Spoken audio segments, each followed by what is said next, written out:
Welcome to our annual teaching training day, and a special welcome to our keynote speaker, Professor Mark Brown, who will help us launch the topic of this year's teaching day, preparing students for the future. I've been looking forward to this event and attending this event with you, and I'm pleased to see that so many of you have chosen to come here today to reflect on how to prepare our students for the future. To develop our teaching competences and to get inspiration, to get input and to move in new directions are extremely important in higher education today. We know it, we hear it all the time from the ministry, from the industry, from the media. We continuously need to improve the quality and relevance of our study programs, as they say. So developing teaching methods, having competent and dedicated teachers as you are of great importance to the quality of our study programs and of course also to the motivation of our students. Improving the quality and relevance is also of importance in the new strategy of the university. As you probably know, we are in the middle of implementing the strategy called Knowledge for the World, and in the strategy, we emphasize our dedication to continuous maintenance and further improvement of our study programs. And in doing so, we focus on the key characteristics of Aau University, of which problem orientation is, of course, a unique part of the entire raison d'être of Aau University. And it's our ambition that the principles of problem-based learning continue to be the primary and pedagogic format of all the teaching activities at Aau University, and that's essential, and there's no discussion about that. But we also know that in order to improve the relevance of our study programs, we constantly must consider the way that the impact of new types of students, the impact of new staff members, altered physical surroundings. We talk about the lack of group facilities, but we must think in other technologies and other needs, and how all this may affect our approach to PBL, of course. It's also explicitly stated in the strategy that we shall consider new ways in which IT can become an integral part of problem and project-based learning. I hope that we can all use this day to reflect on our own teaching practices, of course, but also to help us or use this day to assist us in investigating how PBL and IT can be joined in meaningful ways, and we shall look at exciting examples later on in the workshops addressed in the program.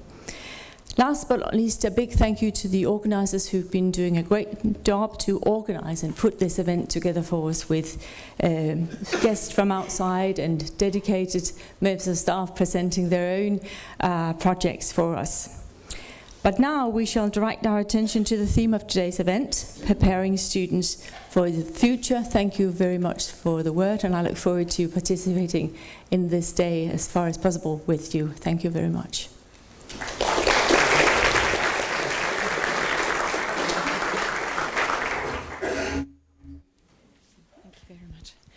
Thank you very much, Inga.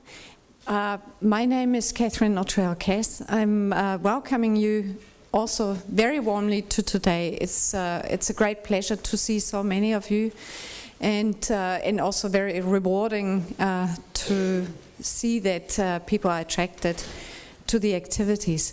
So it's my pleasure to introduce to you today's keynote speaker, Professor Mark Brown. Mark is the director of the National Institute for Digital Learning at Dublin City University.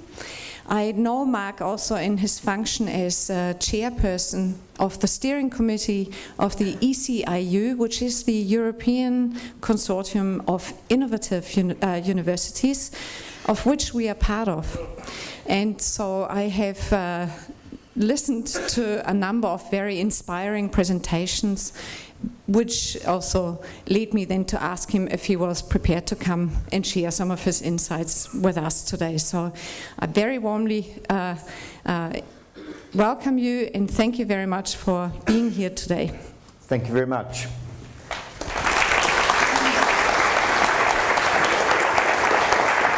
Well, good morning, everyone, and it's great to see such a full room of people ready to hear a little bit about teaching and learning in, I suppose we could call the digital age. But true to PBL form, what I'm going to do today is try to problematise the whole field of new technologies in education. This is not a simple or complex, not a simple, but rather very complex area.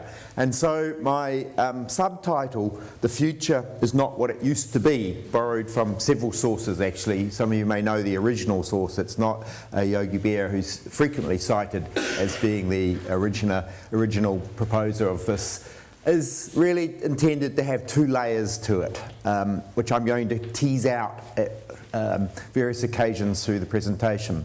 But it's not, I hope, just a static presentation, because I do want to do an amount of engagement with you, and we're going to do an activity on a number of occasions depending on how time goes. So just be prepared for a bit of paper to come along and for you to need to just take your eye off your laptop or your mobile device for a period. So the future is not what it used to be.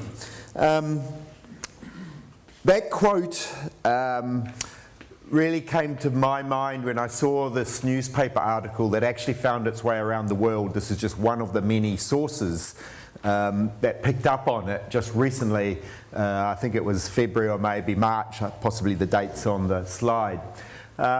This was a secondary school, a high school in Australia, a very traditional school that decided that, and you'll see that I've identified in the box there, that we find having laptops and iPads in the classroom inhibit conversation. It's distracting. Now, I'm not sure, but I suspect this would resonate with a number of you. It can be very distracting, especially when in a situation like this. But on the other hand, I kind of think that these sort of almost moral panics aren't dissimilar to this one here, where we used to talk more because someone invented fire. Fire being the technology. Now there's a delicate dance or romance between the extent with which technology drives society, a very deterministic, technologically deterministic view, versus actually technology is part of society and people shape and drive the nature in which technologies are used. It's actually neither of those, it's a combination. We cannot deny that the iPhone that I have in my pocket, and it was the iPhone when it first came out, as a technology fundamentally changed my life and the things that I could do. But there are many other examples we have where we've used the technologies in ways that are quite different from how they were originally envisaged. So, in many respects, what I try to position my own work around is the sense in which the future is something that we're not just entering. We all have agency and we can shape the future. It's something that we can create. And I suppose in higher education and universities in particular, when we're faced with many, many challenges, it's very easy to find this just too hard. But I think this is the reason we need to be engaging and discussing and grappling with what the opportunities are and where some of the threats might be as well, because if we don't, it could be done to us. So that particular kind of ethos about creating the future, I like sometimes to make a distinction between being a future maker as distinct to a future taker. I don't see the work we do in universities as just taking a future from someone else that's being presented to us. If anywhere in society we're to shape a better future, universities have to be the engine of that. So I was attracted to Dublin City University only 2.5 years ago to establish the new National Institute for Digital Learning. And Ireland is a very small country of 4.5 million people. So one of the attractions was the ability to really, in a small country, make a difference, driven by that ability to make an impact or contribute to something. So that's where I am now, and Dublin is a very dynamic city to be working in the field of new technologies interfacing with education, because for reasons that are somewhat controversial, we have Apple and Google and Amazon and Microsoft and LinkedIn. Controversial if you're not aware of it, because the corporate tax rate is extremely low, and in fact Apple, I believe, places now about 60% of their income through Ireland, and the tax that they pay is very, very small. It's even less than what they're expected to pay. Of course, this is an issue that the European Commission, I believe, is now trying to grapple with, and some other elements around the taxation or avoidance of it are in the headlines at this point in time. But I want to just start, before I get into the content of my presentation, by helping you out a little bit, because you might be struggling to say, if you haven't read my bio, what's that accent? I used an Australian example there, so maybe that was a cue for you. No. You would offend me greatly by calling me an Australian. It's like calling a Canadian, if there are any Canadians in the audience, a North American. Well, actually, North America is part of Canada, or Canada is part of North America, a citizen of the United States. So I have come from New Zealand, and in many respects, countries like Denmark and the Scandinavian countries have a close relationship with New Zealand in our philosophy, our thinking about education. Although that has gone in different directions in recent times. I don't have time to elaborate. And some of you may be familiar with this image. Those of you who are not familiar, that's Hobbitville, which could be a typical New Zealand if there are many of you, and I suspect there'll be a good number who have come to New Zealand on more than one occasion, hopefully. That's a typical rural scene in New Zealand. You can't see as many sheep as there would normally be, because we have about 60 million sheep in New Zealand. 4.5 million people. And I'm often asked, how come then, having worked in New Zealand for a long period, born and bred in New Zealand, a very proud New Zealander, did I move to Ireland? Well, I've given you a taste of some of the professional reasons, and it's a very, very creative role that I have to be able to work with some of the industry players that I've referred to, and also a very innovative university, just like your own university as an ECIU member. But then on the personal side of things, which is why I've got this slide, we have 4 adult children. You can't really call them children anymore, can you? 4 young adults. 2 of them, and this may resonate, if it doesn't, it might be still 10 years on for you if you've got teenagers. 2 of them were still living at home. There was no sign that they were going to be moving out. So I discussed with my wife, Denise, we had to take some radical measures, because we could see 10 years on that we would still have them at our house. So we moved. We thought they might be slightly disappointed, actually. They celebrated. But anyway, there's a message for those of you who have teenagers, what you might have to look forward to. It's a modern phenomenon that they don't want to leave the nest. So, another reason, and then I'll get serious in terms of the content of today's presentation. In many respects, I'm going back to Ireland, and I say back deliberately because part of my family on one side left Ireland in 1876. Fanny was 17 and Oliver was 21, and no one else in our family has ever been called Fanny, I'm pleased to say. But they were newly married, only 3 weeks. And I'll cut a long story short, because it took 106 days to get to New Zealand, and when they arrived they had to travel by 2 days, I think it was, by stagecoach, half a day by horseback, and then the final leg by walking. And that was the first time the indigenous Māori people had ever seen a European woman, and they were in a very remote part of New Zealand. By that time Fanny was already pregnant with her first child. She went on to have 17 children, 15 survived, and I know this well because we've had a book recently published on our family history. There are now 850 descendants from Fanny and Oliver, and I am one of those. And I'm going to come back to that because this whole idea of creating the future, I can't but be inspired by what, in 1876, and the courage that it took for someone to travel to the other side of the world to create a better future.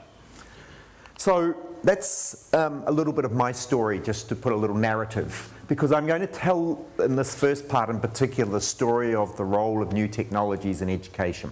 And I'm looking around the room, and as I look, there are many of you that probably in the same generation as me who have lived through some of what I'm going to show you or talk about. Some of them are a little bit earlier, and there's probably not anyone in the room that will have lived through a couple of the examples. For younger people, and I don't want to put an age limit on that, some of this might be quite new. So I want to really see what are the lessons that we can take from the story of the history of the adoption of new technologies. The dream solutions, as I'm calling it, in the first section. Then I want to just explore some of the disruptive debates. You see, depending, and I'm sure many of you are familiar with some of the rhetoric that finds its way even into the popular press, maybe even into the minister and government's documents around the disruption that is taking place through new technologies, but other driving forces as well, such as globalization and demographic changes. So we'll just explore 2 or 3 of those, but I do want you to engage in thinking as well, which is where the activity comes in. And then the last part, we're just going to look at some tools for thinking about how to redesign your course offerings, your program offerings, to take advantage of the affordances of new technologies, but also more traditional PBL approaches as well, not to suggest PBL is traditional. I did pose in the abstract this question, which I only added this slide in the last stages of preparing this presentation because I reread my abstract, which is always a good thing to do. So I thought, well, if I've posed this question, I suppose I need to answer it. So I will endeavour to answer the question when I come back to it right at the very end. But this is the kind of framing reference I want to think about and ultimately try to answer. Of course, without giving you the answer now, there's usually many more questions than answers. But to some degree, what I'm grappling with in this presentation here, in helping you reflect on your own teaching and the role that technology might or might not play, is this rhetoric reality gap, or sometimes referred to it as what people say is the state of the art versus the state of the actual. Because when we really boil down on some of the claims and what we're told is going on, and we have a look, and I'm talking now about some of the research evidence, what really is happening, there is often quite a gap. And the image there, I guess, is what we want to avoid, as a metaphor. So the last thing I want to do before we get started, where I'm going to hand over to you shortly, is just to give you a health warning. What I tend to do is deal with big picture issues and try to work on the large landscape so that you can then reflect on that and think what the implications are. I'm not going to give you many handy hints for teachers. So if that's what you're expecting, that's not what you'll get. That's your job, but also some of the workshops I know that will give you a lot more flesh, if you like, to elaborate on some of the ideas and concepts. So, dream solutions, the first section. Now we'll see how we get on, because we've got a crowded room here, and I have to talk you through this because I've been talking for about 10 minutes now. I now need to hand over to you for a brief exercise. So what's come around the room, and if you haven't got it, put your hand up when the moment's right, and we'll give you a piece of paper. This can be a challenge, we'll see. You're a smart group of people, I can tell. It's early in the morning, you're at your peak. What I want you to do is reflect on this question. And with the piece of paper, and if you don't have a pen, we have plenty of pens or pencils we can hand around. I want you to write very briefly, and I'm only going to give you a minute once I tell you to go on this, just 1 minute. I want you to write your response, and when you've done that, see how the image, and hopefully this word translates for you, is in a concertina fashion. Turn the piece of paper just to cover what you've written, because later on what we're going to do, 2 or more occasions, we're going to hide what you've got and then hand it to someone else, and that's going to be added to. So we'll probably need to go through that to make sure again, but basically right at the top of the piece of paper, your response to this question. And when you've done that, just not fold the whole piece of paper over, just enough to cover your response, and then sit on it, and I'll tell you the next thing to do. So there's the instructions. We'll see how you get on. What do you predict will be the single biggest change to higher education by 2027? For our folks at the other campus, you may prefer to, if you're not on the audio so we don't hear you, just have a conversation amongst yourselves if you wish. If you don't have a piece of paper, please show your hand. We'll make sure one comes around. So the clock is ticking, no more than a minute.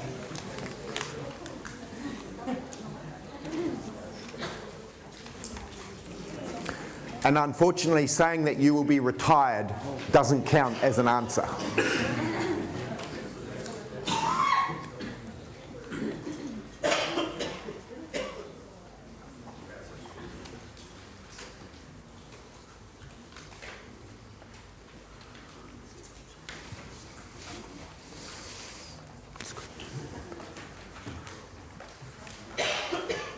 Okay, I can see that some people have finished, and I can just see a handful who have obviously caught the right instructions. If I just borrow that one for a minute, so you're just going to fold it over probably about that amount. There'll be 2 more occasions where we asked you to do this, so it's kind of like about a third will be good. If you've completed the exercise, your task now is to turn to someone either behind you or in front of you and hand it to them.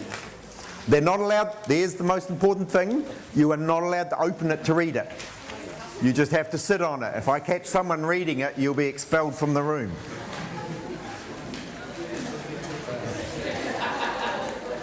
And if you wish, you can hand it on to someone else, as long as you keep one in your hand.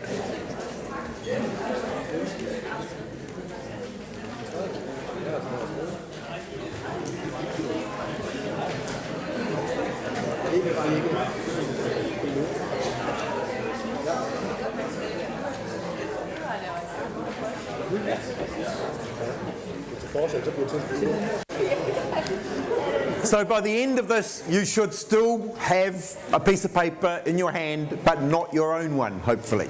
And hopefully you have not revealed or read what someone else has written at this point in time. Okay, you can keep finishing off if there's a handful of people still doing that, but let's now push on, and we'll come back to these at the end of this presentation. In many respects, if I was to answer that question 10, 15 years ago, I could have perhaps said the impact of, in some respects I was going to say the web, which is what this quote really clearly refers to, the World Wide Web, but it's perhaps more the internet that has been the disruptive force, the biggest disruptive force, of which the internet, the web, World Wide Web, is a very important part of. And you can see the sorts of predictions that were made at the time, not. In fact, that quote comes from 1894 and the invention of the wax phonograph cylinder. But could easily have been an early kind of prediction about what the World Wide Web would be. So I want to sort of ground, as I said, the story in some historical innovations of the past. This one gets well and truly used on the Keynote circuit from Thomas Edison, and there's a follow-up one as well, which is more commonly known, but I chose not to use this. This refers to the invention of the videoscope and then ultimately the movie, the motion picture, and the extent with which it would transform education. I guess not, albeit we're being videoed here. And then a lot of people don't appreciate that television was invented much earlier than it became a mass market product. So this quote comes from the early invention of the television and the impact that that would have on the nature of education and extending education to the homes of many, many more people. It may be too small for you to see on the screen, but I do think it's slightly ironic that even back in, I think this was 1935, where the blackboard was seen on the image as still part of the delivery metaphor, that one of the most common learning management systems or virtual learning environments still uses the metaphor of blackboard. Very interesting. Let's move on then a few years to the most famous project around computer-assisted instruction, Project Plato out of the University of Illinois. And what I'm going to have to do here is a little tricky juggling act because we couldn't get my video to embed. So I want to show you a primary source video here, if I can navigate a PC for a minute, to give you a sense of the thinking of the time.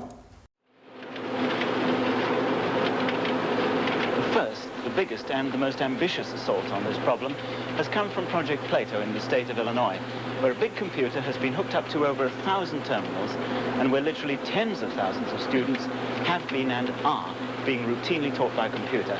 Now, the range of teaching programs available is enormous. Every student, of course, has personal tuition, and some remarkable results have been achieved.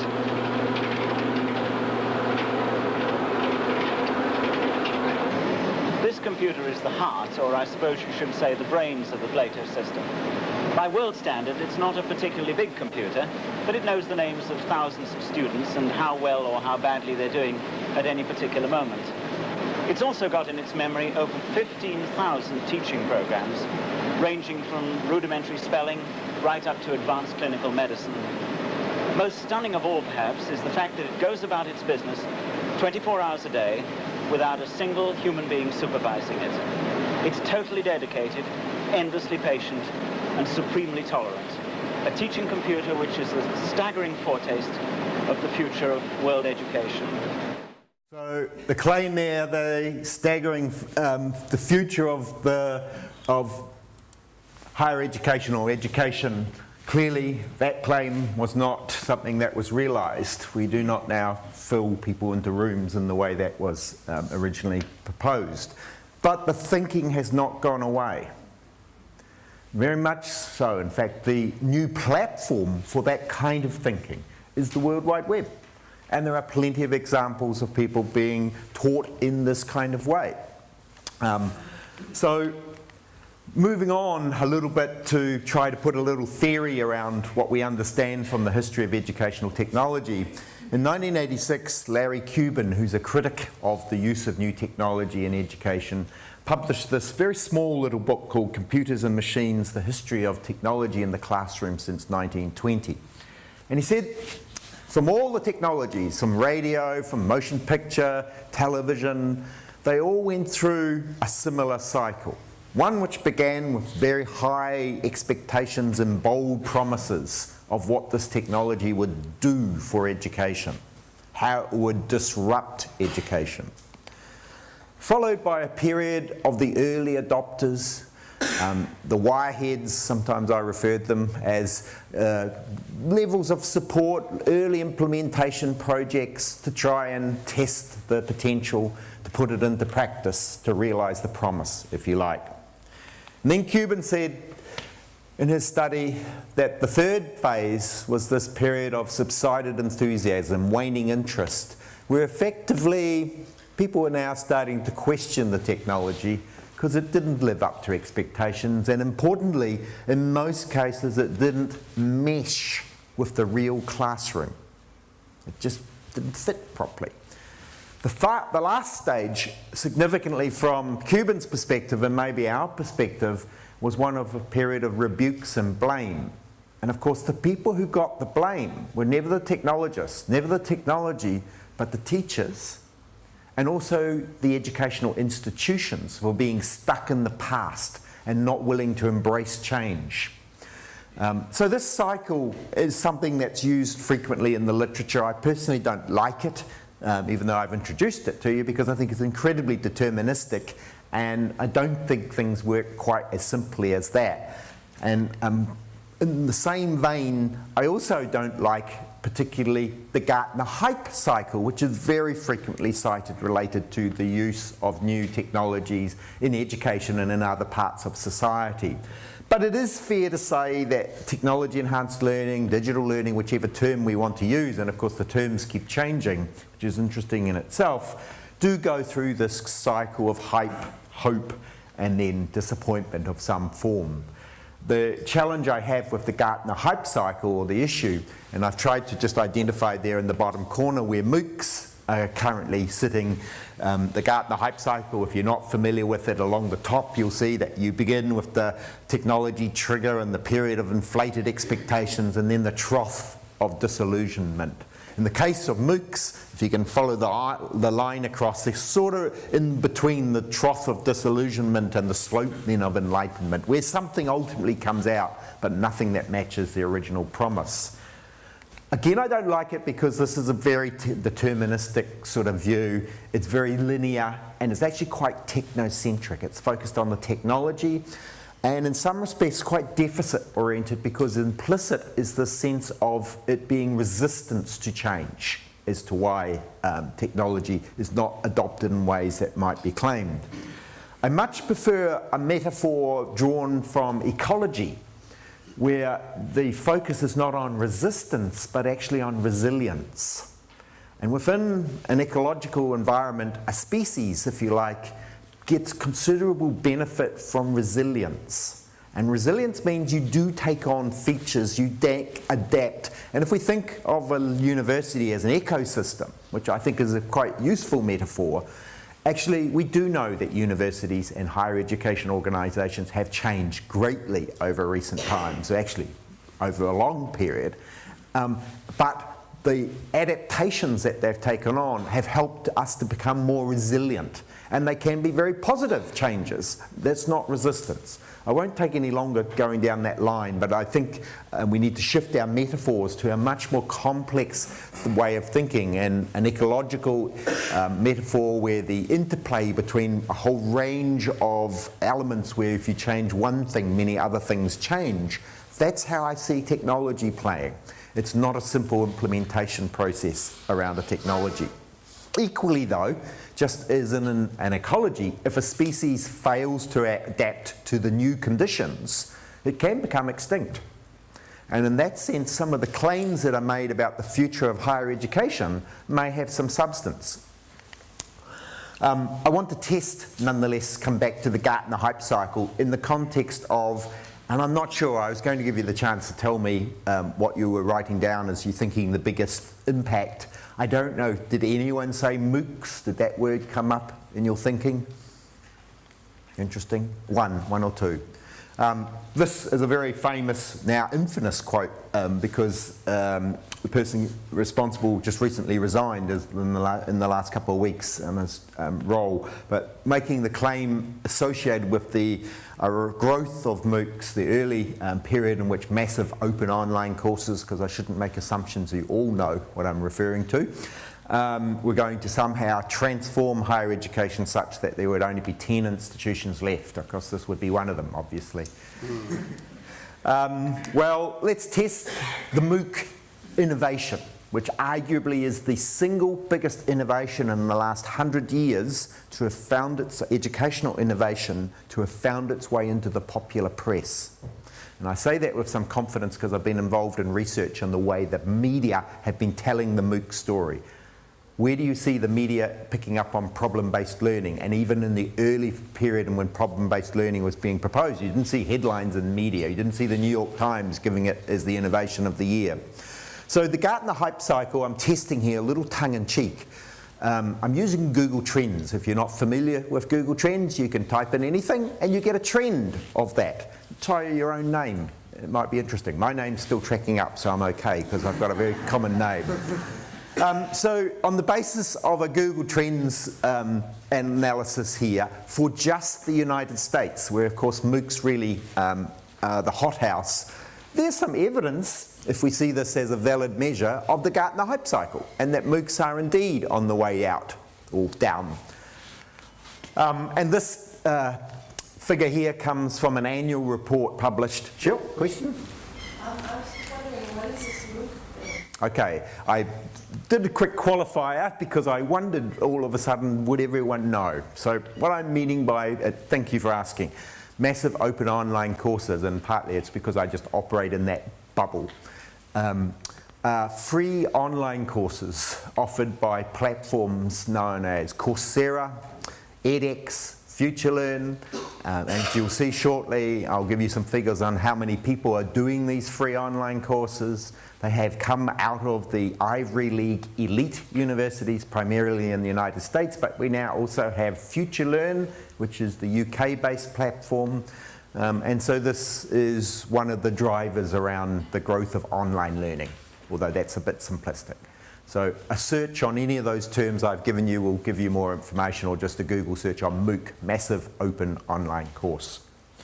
The figure here that I'm giving you comes out of an annual report published in the United States every year on what universities or colleges are expecting to do in relation to the MOOC movement. And you can see that despite a lot of what I was saying, the attention that these new free online courses have got in the media, only around 10 or 11% of universities actually offer them in the United States. They are tending to be the more elite ones. What's interesting about this figure, and this is the most recent results out in February, is that more and more institutions are saying they're not going to do anything in this space, which again adds some validity to the Gartner hype cycle that MOOCs have had their day. Having said that, to give you even more evidence, which is why, in fact, the question you asked was very important, why I paused before then just a few minutes, because in Canada I was doing an institutional review only about 10 days ago with a group of students as a group that met with us, and I happened to ask them had they registered or enrolled in any MOOCs, and they had no idea what I was talking about. And this figure supports this. It comes out of the EDUCAUSE group, a very large survey of undergraduate students in the United States. And if you can read as I'm talking, you'll see that very, very few undergraduate students, in other words, the young ones of today, have any idea what we're talking about in relation to online courses that are free, known as MOOCs. On the other hand, if I repeat the Google Trends search, this time for a worldwide search, you can narrow it down by country. It's a little more lumpy. And perhaps some suggest that there's a lag effect. The United States was leading the way and Europe's always behind, so there will be a catch-up at some stage. I think it's very simplistic. And anyone who thinks that MOOCs have had their day and the bubble has burst and they will not be disruptive, I'm happy to have that conversation over the course of the day. I happen to believe they have been disruptive and they will continue to be disruptive. But one of the points of evidence here is that from 2014 to 2015, the number of people, number of learners taking a MOOC has doubled. There are now 34 million people taking these courses.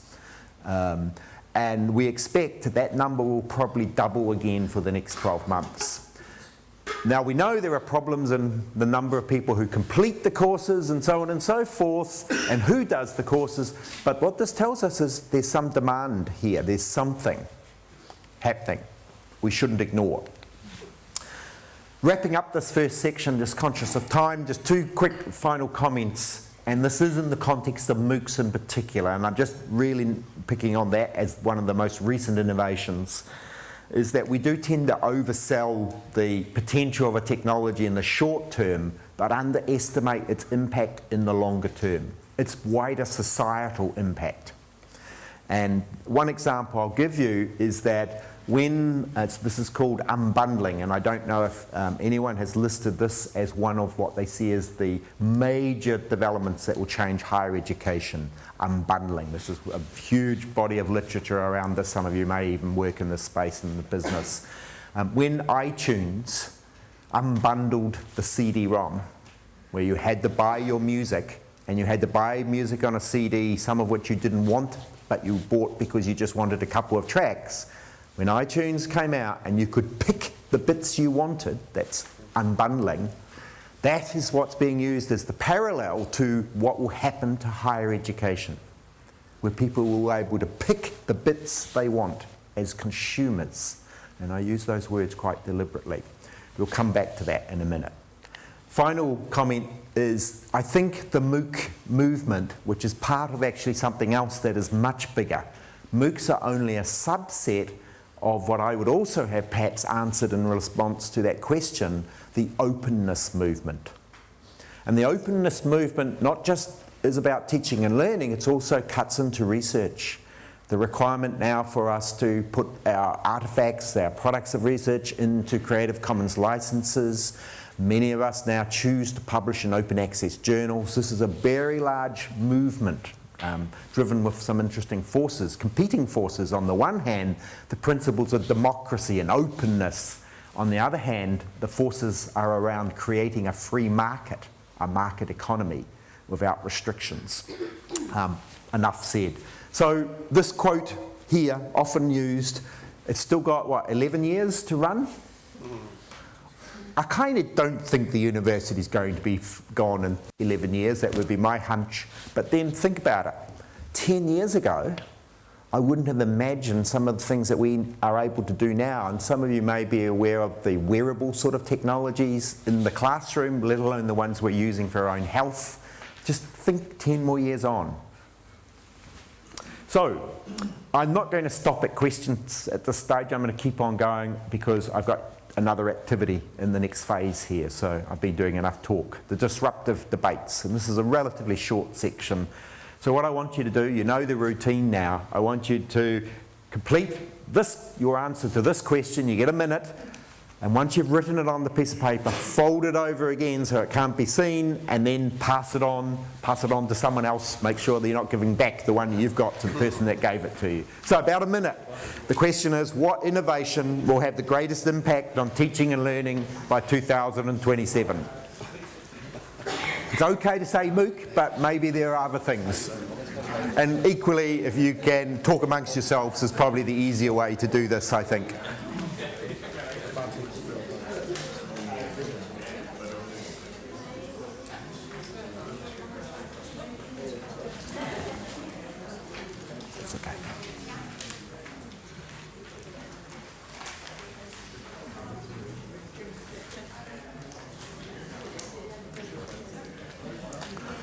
And I'm not suggesting that this has to be a technological innovation. Innovation can take many shapes and forms.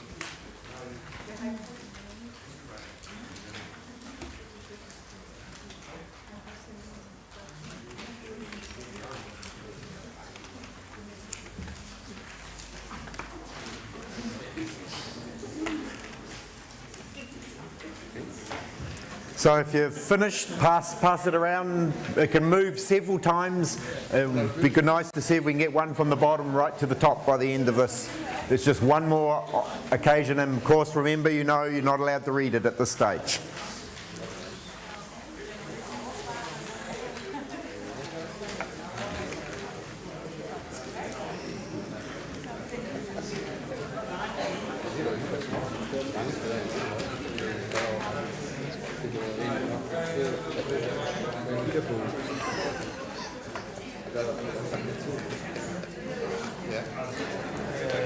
So whilst you're just getting those around the room, the last ones, I'll just push on. And in this section, I just want to tease out just three potential disruptive debates, and somewhat, again, in a problematic sense. One or two of the ones I've chosen might match what you've selected, but I suspect you have been more creative. But I've chosen in particular some that are very popular in the language that's being used at the moment. Remember, all of what we're talking about also needs to be anchored or rooted in the first section of the claims about new technologies and the impact they will have or not. So the flipped classroom. Does anyone here not have heard about the flipped classroom previously? A couple, just a couple.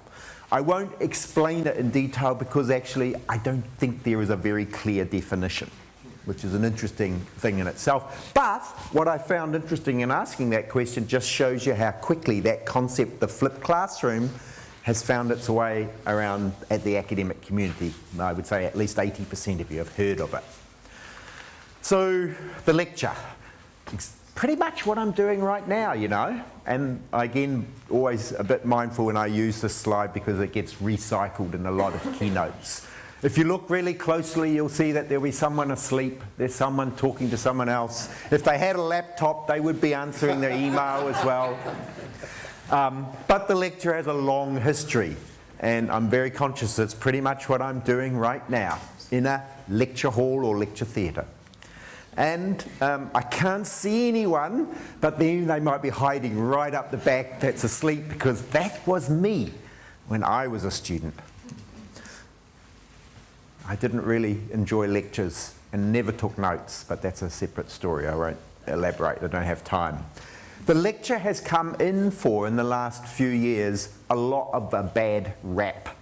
And I've got a slide here that comes from, I think, The Guardian in the United Kingdom, saying effectively that the lecture should be ditched. It's a bad methodology. People don't learn.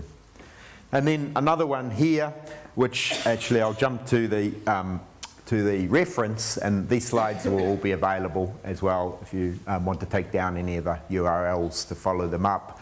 Out of the Academy of Sciences, this publication, National Academy of Sciences, this publication last year that then found its way into the popular media saying, and we have the evidence to show that the lecture is bad. But we still do it in a lot of cases. I know PBL is very, very core to what you do, but lecturing still happens. And here I am giving a keynote as a lecture. Well, I think we just have to drill down a little bit more deeply here, and in terms of even the study, which comes from a very reputable source, I think it has quite a number of methodological weaknesses. You see, I gave this presentation yesterday in Copenhagen, and the way I'm doing it today is quite different. I've got a different audience. There's just more people here. It's not the same. So and I'm the same teacher. But there is no such thing as the standard lecture. People will do it in different ways. So when we make gross generalizations like the lecture is bad, I think we lose sight of just how different kinds of pedagogies, even within a methodology. I would make the assumption that PBL here has a huge range of ways in which it's interpreted and implemented for your discipline that's appropriate for your learners. So lecturing a group of 100 first-year students will be very different from lecturing more senior students and more advanced. So I just want to point out, if you see people talking about this, it's not what it might seem. And the other thing is, the modern lecture theatre is very different, perhaps even from the facility we're in right now. The modern lecture theatre, if you get the opportunity to influence your university when you're refurbishing spaces, which I try to do in my university, typically allows lecture theatre seats to flip around. So the activity that we've been doing, you would be able to actually more easily collaborate. But another technique in modern lecture theatres is to ensure that 2 rows are at the same level. And then when you flip around, you can do group work. People do group work in lectures. It's just not as easy. But the modern space is designed fundamentally differently. So again, lecturing is not just the one methodology. And then, very recent publication, if anyone wants a really more academic interest in the flipped classroom and what we mean by the flipped classroom, because I'm truthful in saying there is no common standard definition.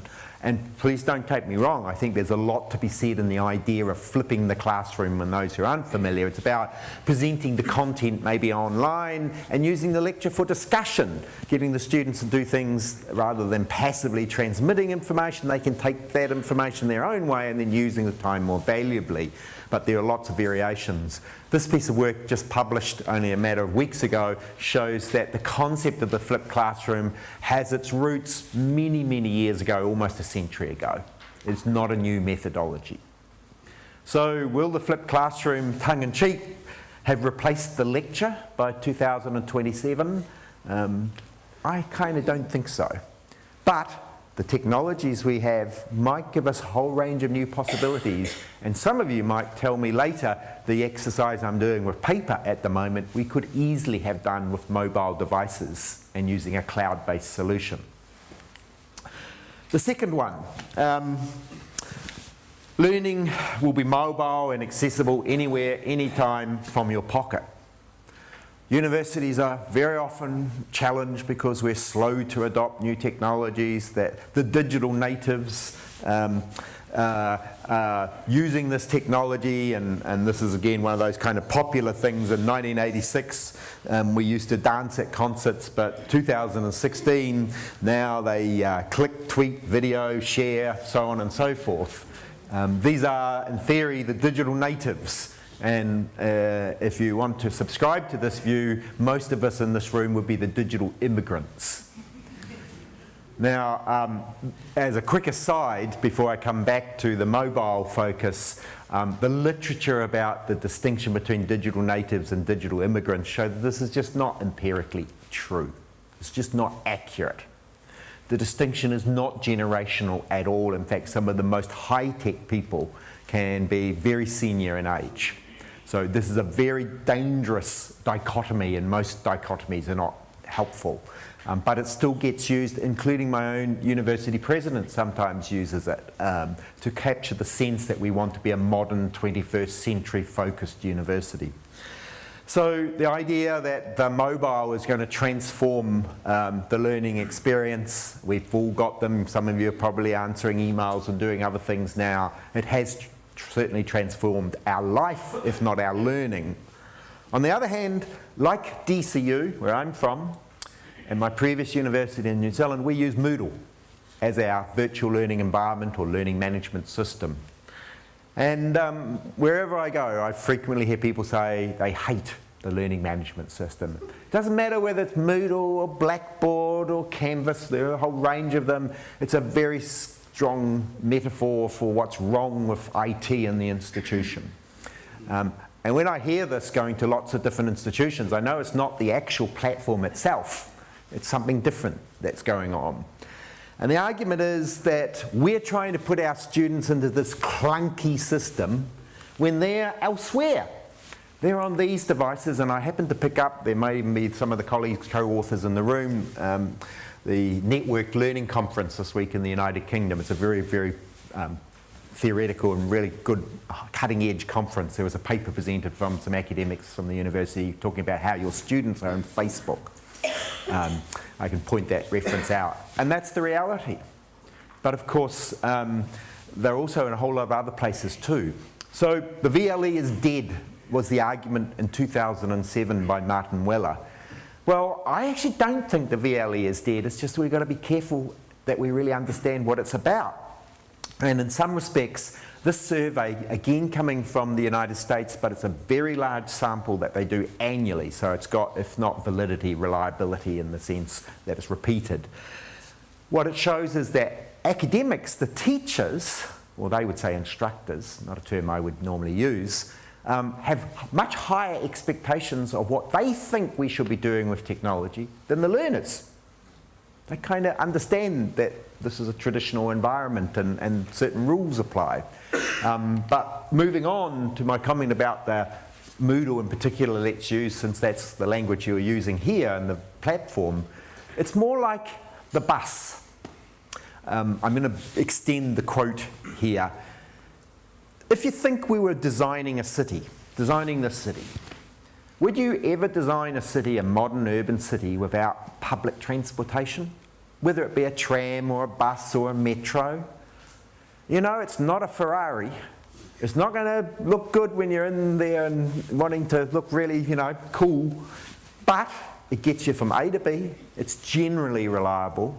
It's the backbone. It's an infrastructure that you wouldn't want to do without.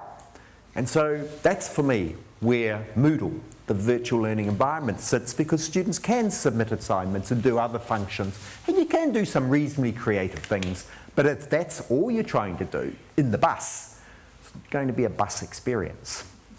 So you need to embrace and look at other opportunities. So it's just a metaphor to kind of help you, perhaps, not completely, in colloquialist words, slag off the virtual learning environment, or Moodle.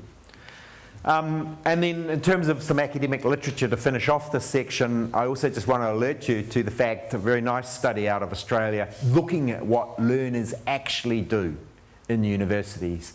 Their use of technology for learning, both in and out of the classroom, and out of the classroom where they have much more control over what they're doing, is actually very limited. It's kind of largely around surfing for stuff, often from Wikipedia, which isn't as bad as it might sound either. But so the evidence, remember, my state of the art versus the state of the actual. Perhaps we should just talk to our students more to find out what they would like us to be doing. The last section on this, and then I need to speed up, blended learning. Who hasn't heard of blended learning? Handful, okay, so it might be one of these concepts that doesn't translate as well into Danish, or you've just not been in that space. Blended learning has become very popular as a way of addressing the so-called disruption, that instead of throwing out the baby with the bathwater, to use an expression hopefully translates for you or you're familiar with, that all we need to do is blend the new technologies into the best of what we've always been doing. Blend the good parts of the technology into PBL. Now, I'm saying this, and you may detect, I'm not a huge fan of the concept of blending, because I don't think it's particularly disruptive, and I quite like the disruptive element because I think there are some things we should disrupt and challenge. But there's a standard definition of blended learning for you from the literature. And language is very important, I might add, just as you're digesting this. In my own institution, we don't refer to Moodle. We refer to something of the aspirations we want from our learning management system. We don't talk about the system in a technical way by its name. I'll come back to that. Here's a classic example of what many universities do. I'm not suggesting that you follow this model, but what it tries to visually convey is a semester is made up, or a term of each week, and you might have a mix of lectures and PBL experiences or crits or seminars, tutorials, and you work your way through. And some people are successful and some are less successful in meeting the outcomes along the way, and then there's a final examination. During the weekly sessions, this sense of blending, a weak sense of blending, is you might be using PowerPoint, you might be using clickers in a lecture, different technologies, but they're not really that disruptive. Here's to capture the sense that blended learning, when it was first proposed, was intended to be very disruptive. It was meant to be an opportunity to completely rethink the way we teach and design for learning. And visually, this comes from the seminal book on blended learning in higher education by Norm Vaughan. And here's visually a representation of how blended learning using new technologies mixed with old pedagogies could be used to provide a more adaptive, personalised learning experience, knowing that if some people already know some content, so why would they need to do that and learn it again if they've already got the competency?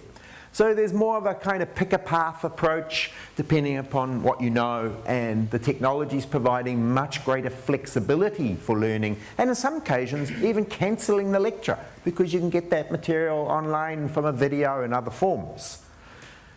So why I don't like blended learning is, and the way this is presented as a stronger form, is not only is it not disruptive, it doesn't fundamentally challenge some of our assumptions, because you know at the end, and I know the word exam means slightly something different or more broadly than I would use it, but at the end the students sit a test, a formal examination, you see it there, like this.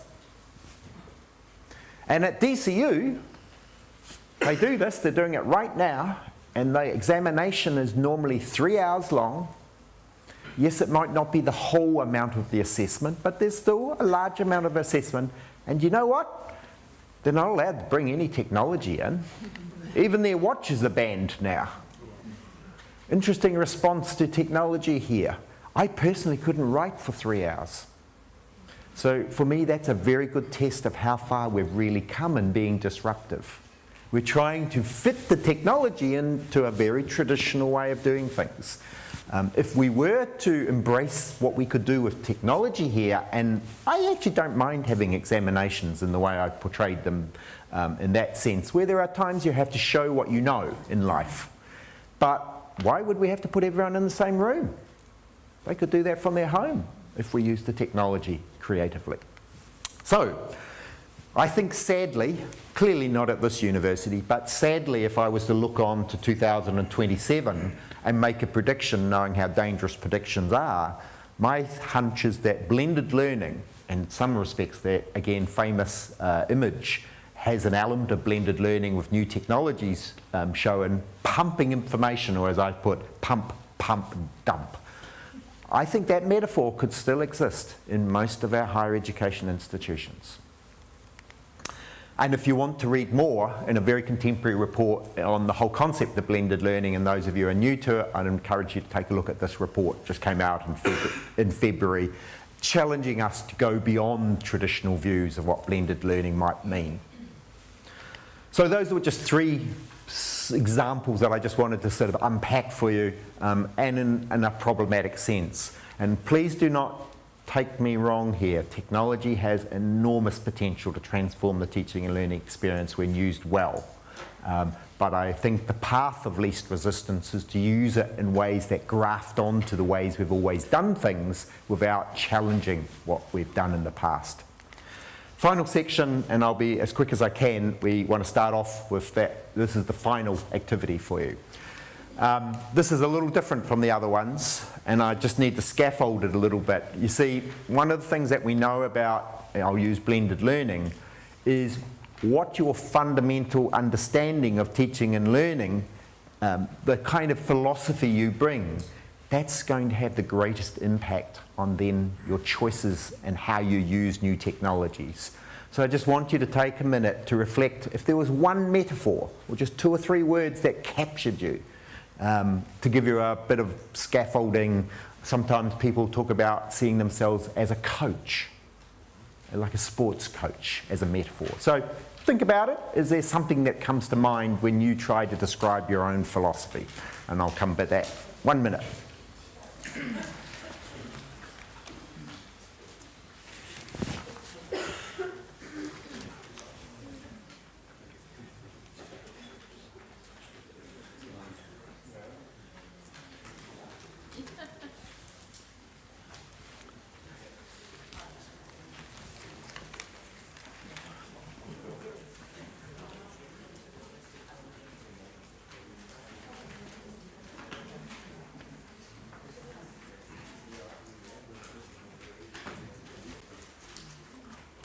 This might be what you write in your promotion application to describe you as a teacher, followed by all their more factual information.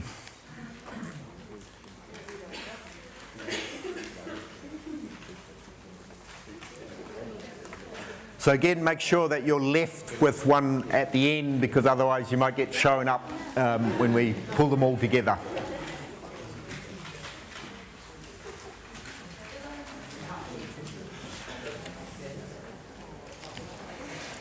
So as you're doing that, I will continue and just by share one of the metaphors that I use to think of myself as a teacher. And the metaphor is one of being a designer, but in this concept, it's a landscape designer. And I introduced to you the house that we still own in New Zealand at the outset when I had the image of our 4 adult children. And the garden that we have is a very large garden, which started from nothing. In fact, I'm very proud of the fact that I've planted 600 native trees and have created, as a designer, a real legacy maybe someone else will benefit from in years to come. So it's a very powerful metaphor for me, this concept of creating something, designing it, planning it. It didn't happen by chance. And another element to this metaphor in describing myself as a teacher is particularly, and this is in the indigenous Māori language, land is really important with culture.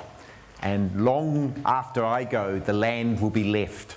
So the legacy that I can leave as a teacher, and this is why this metaphor kind of works for me.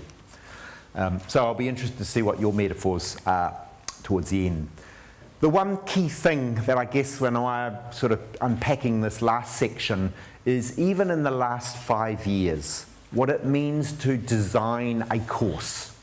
An individual course, or you might call it a module or a unit, and then the whole program of study has become increasingly complex. See, the concept of design is about choices. We have choices. And now there are so many more choices. In fact, we're overwhelmed with choices when it comes to what technologies we might use. And one of the reasons I stuck with paper today for this exercise is because I wasn't sure what technology would quite work. I wasn't sure what you would bring to the experience. But there are lots of other things I could have done. So learning design has become, as well as a science, an art and a craft that's really important in our thinking. And people like Gráinne Knoll, who was the author of that previous slide's quote, published a number of frameworks. This one's the 7 C's of learning design that I'm just giving you examples if you wish to follow up. I personally find these a bit too linear, although Grania does not suggest it's a linear steps, but I don't see it like that. I see design as a much more creative process, and if there was a metaphor I was to use for design, it's probably more like a jigsaw. I'm putting bits together and I move them around. And in many respects, as Diana Laurillard says here, this is not a simple thing. It's actually much harder than rocket science, designing now for learning and for student success. Because our students are also coming with many different expectations and a different worldview than they did even 5 years ago. The other reason it's not easy is, despite PBL and the strong literature base supporting PBL, this is a European project known as the Hotel Project. You can find the URL, I didn't squeeze it onto the screen. And this mapped all of the theories of learning and teaching. And look at them all. No one has a mortgage on the truth. These are theories. So there are so many different views. People have different philosophies, different understandings. Which of these are the ones that inform your teaching, your design? I like to keep things simple, and I try to work in 3s. That's about as much as I remember. So let me try to give you a tool just for you to reflect on your design and to what extent it's explicit in your thinking and your colleagues, those whom you work with. See, fundamentally, teaching and learning just has 3 components to it. Interactions with the teacher, interactions between the teacher and the, interactions between the teacher and the learner, interaction between learners, and then interactions with the content, now in many different forms. That's the framework of the interactions that take place in learning. And whatever design you choose might put more emphasis on one than the other. Of course, we do now have new tools, but we also have new places and spaces for learning. So we have to bring those into the mix as well. Or you could rephrase those as there are different modes, there are different paces even of learning, so time has become a factor. When do you teach? And the place of learning, because it doesn't have to be situations like this, of course. At the same time, that framework doesn't necessarily give you a sense of the pedagogy, of the theory. So again, I like to work, when I'm working with academics that don't have the theories, with relatively simple language. And I talk about the pedagogical compass that you might have. It probably will swing between periods of teaching by telling, or where the students are learning by listening, learning by making, which is a kind of a constructivist approach or constructionist approach, learning by doing and learning by sharing. Those are just some different elements. In your design, reflect on the design that you have for one of your courses. Where's the greatest emphasis? Because arguably all 4 of those points of compass probably should be used in a really good design in various parts. Another way of presenting this is through an ecology metaphor, which I used earlier, but this time in a slightly different way. We've got physical and virtual environments. We've got sort of teaching by telling versus teaching by participation or learning by participation. And now we have 4 fundamentally different spaces for learning. Now, historically in universities, we've tended to put the emphasis on learning on campus, in class, the one that's in yellow. But if we're now designing for what we understand where learning really takes place, 3 of those other quadrants all need to be considered in your design. I mentioned Facebook before. Actually, how Facebook is really, and what our students are doing, is not a lot different from what happens when they go off and have coffee or tea or whatever they do after your formal teaching. We now understand how important that is for learning, and it's great that this university has lots of nice spaces for those conversations. But of course we can use technology for learning off campus, in class as well, synchronous or asynchronously. So I'm just challenging you in your thinking, as typically we just focus on the yellow space. Now we've got to start thinking more creatively and consider where learning really is taking place. There's leakage across all of those. And where does the Moodle fit in this? What space is it best to be working in? And then almost at the end, very conscious of time, there's this concept of wrapping. Do you consciously wrap the experiences between one face-to-face session to the next and plan for that? whether it be an online or an offline activity. So this concept of learning design really starts getting us to think about these as conscious decisions, as choices we make, rather than when I first started university teaching, didn't even consider this wasn't my problem. So the last slide in this section before we wrap up is just to also alert you to the fact the choices you make, and of course the learner has a role to play here, have huge implications for the experience the student has. One small change to your assessment can have a huge impact on the learner for better and worse. My previous university, we used to ask our staff to use this little tool called a student workload calculator. It was a web interface. And we asked them to take 1 week of their course and put it into this calculator as if they were the learner to see what implications in terms of time and the mix of experiences the student would experience as the course.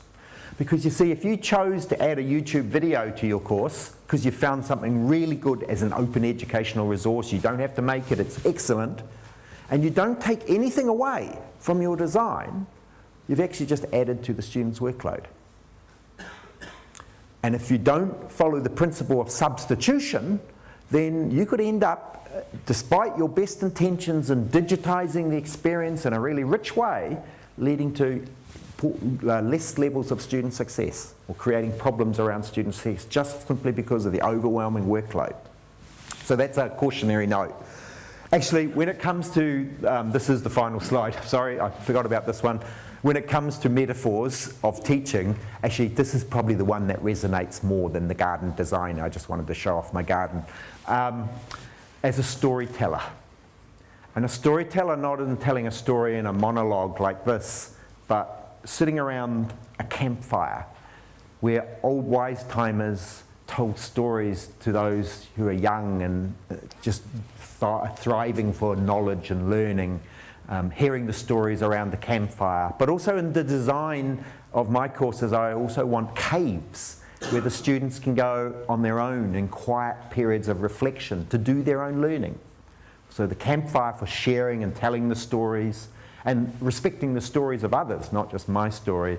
But then also the watering holes. I guess you could see this as the water cooler effect, creating the opportunities for informal learning outside here when we finish and are able to have a break. And lastly, mountaintops, where you can celebrate the accomplishments of learning and share what has been done. Very powerful. So that's kind of where I come from more. Very much time to wrap up. Conclusion. So my family left Ireland in 1876, as I told you at the outset, and I gave you a sense of which I'm in awe of what that would have taken, the courage that it would have taken to leave to go to another part of the planet where many people still argued that the world was flat. And at 17 years of age. And to then have created, if you like, and be driven with this sense of betterment, of creating better outcomes. Because the truth was, if they had stayed in Ireland at that time, I certainly wouldn't be here now, but their life, I think, would have been pretty grim. Because they didn't leave Ireland because they were wealthy, I can tell you that. So I think there are some lessons here for us about having the courage to explore new spaces. We think that we are the generation that is creating and the new frontiers. I'm not quite sure that's the case in light of the historical example. And the last lesson is really, as I said at the outset, to be a future maker. This is for me the hallmark of what it means to work in a university, to prepare students who will be the future makers and shapers of a better world for us all, and not just a better country, which is a point I want to emphasize. You see, in whatever we think about new technologies, I really want to see them anchored in some kind of moral purpose, some grounding, to understand that, and you can challenge the empirical basis of this work. But John Pilger, some time ago now, argued that despite all of the huge advancements in technology, and I showed you some of those, including television and more recently the internet, the wealth gap between the rich nations and the poor nations has more than doubled. So when we hear that technology is going to solve these problems, I'm very suspicious, and this data from the World Bank was just published in February, showing that still less than 50% of the world's population has internet access. So we kind of think this is now just the new normal, but it's not the new normal. Yes, mobiles are advancing things quickly, but we live in a very uneven world. So I guess if digital learning is the dream solution, the problem it's addressing for me, you may have a different problem, is one of what's known as the iron triangle, promoting access to education, because we just know how transformative education can be. Enhancing issues around or addressing issues of cost. Who pays for this? And technologies can reduce cost. There's evidence. The Mooc is showing that. So there is something in the Mooc, but also enhancing quality. That iron triangle, something in there, but desperately what I think the world needs are more educated people, and that's our job. And I guess as I say here in this quote, if not you, then who's going to help us build or make a more evenly distributed world? That's what drives my interest in new technologies. And I'm going to finish on that note. I won't bother with the last video because I think I'm up on time pretty much. And what I do want to do in conclusion, perhaps what I will do, I do have one last slide that I might just, it's a nice one-liner that I should just finish on. If I can move beyond that. So in the same sense of what I've just been saying, which is not really a conclusion because I'm introducing a whole lot of new information here, but for me, the focus at the moment is too heavily on the technology, in this sense, the digital learning, or it could even say Mooc. We really need to shift our thinking to the big ideas. That's what we need to be thinking about. What is it that the technology will serve us for? And the mission that we have in particular in a university environment. Enough done. I've run out of energy and my voice is drying up. What I want to do in the final couple of minutes, I think we've only got a couple of minutes, so I'm not sure we're going to have a lot of time for questions, is here's your opportunity to unfold the piece of paper. Have a look at what someone else has said.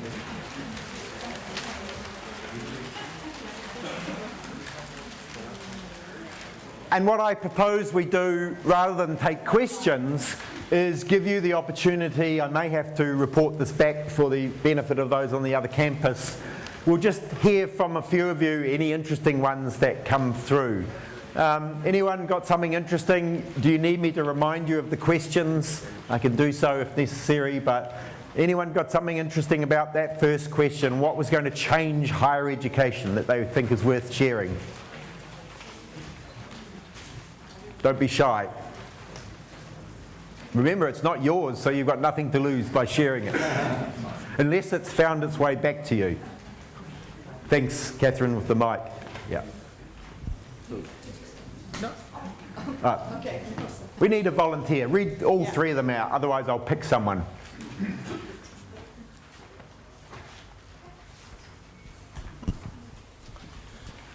Teaching will become a tutorial-like activity, freely available in the web. Hopefully the quality won't be degraded too much. And do you want to read the other ones as well you've got? Yes, there's not a number 2, but there's a number 3. Designer, facilitator, conservator. Very nice. I like the last one in particular. Pass the mic to someone else and then they can't ignore.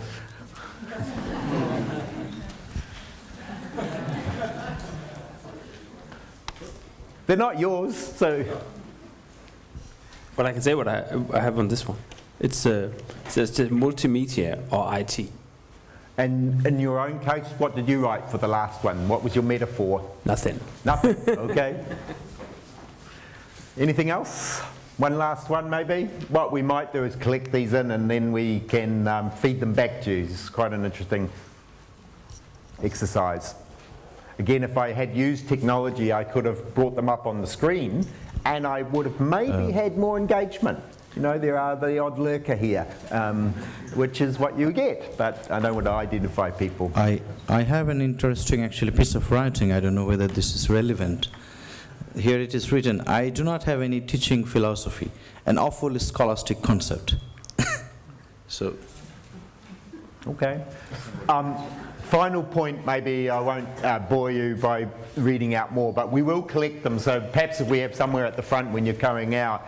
The point of the philosophy question is, the one thing we know conclusively from the literature is the philosophy you bring to the technology is what will influence how you use it.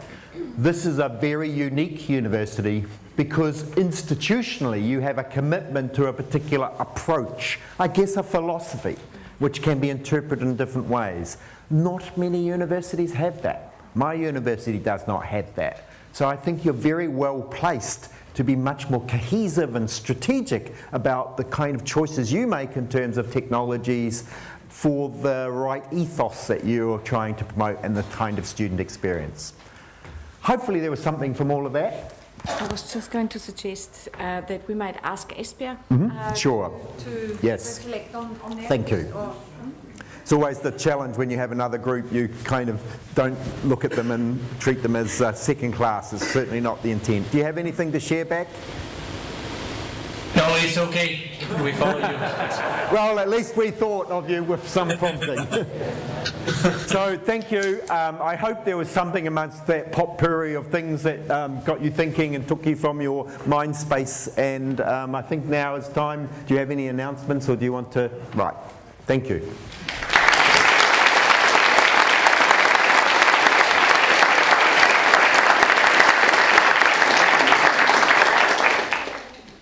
Please stay. Oops, no. Please stay. I want, on behalf of all of you, I would like to take the opportunity to thank you very much for your presentation. It's certainly very inspirational, and of course, it reminds us if we want to really shape and influence the future of our students, we need to be highly reflective and very selective in how we are approaching our teaching, and also try and perhaps be innovative with the different possibilities, old and new technology that allows us to, advance into new dimensions. So I would like to use this opportunity to, you have shared your wisdom. I'm going to share a little bit of our wisdom, and so. Just a few small booklets. This is just to share with you our vision and also a summary of what PBL is about, and also a book. And this is wrapped up, but it includes. I will reveal what the book is. It's called Visions, Challenges and Strategies, PBL Principles and Methodologies in the Danish and Global Perspectives.